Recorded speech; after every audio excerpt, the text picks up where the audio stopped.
Владата на СДС не е реформска, туку антиреформска.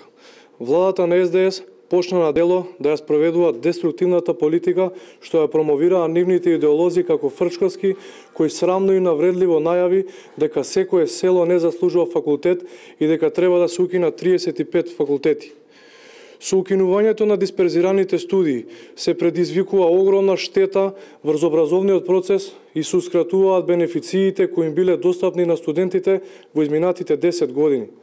Отварањето на дисперзираните студии кои минативе години кои се покажа како извонредна можност која секоја година искористува околу 15% од вкупниот број на студенти што го продолжува образованието на високообразовна установа, односно тоа се некаде околу 2 до 2.500 студенти кои наместо да патуваат секој ден или да се преселат во друг град поради уписот на факултет, одлучуваат да студираат во своето место на живење или во неговата непосредна околина.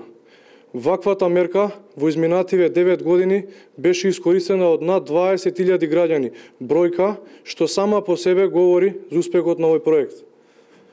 Оваа мерка им овозможуваше на студентите да заштедат средства по основ на патување, сместување и исхрана, но и да заштедат средства по однос на уписнина.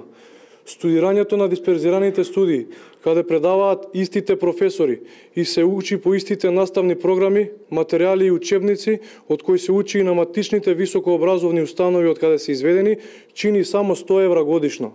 СДС со оваа антиреформа им јаускратува можноста на тетовчани и младите од поширокиот регион да студираат на финки во нивното населено место. СДС ги оневозможува кавадарчани и младите од југот на државата да студираат на Машинскиот факултет во градот, а истото се случува и со укинувањето на Машинскиот факултет во Струга. Антиреформаторите од СДС ги укинаа дисперзираните студии на Технолошко-металуршкиот факултет во Кавадарци и Крива Паланка и им ја одзедоа можноста на младите од овие градови и поширокиот регион да студираат блиску до своето место на живење.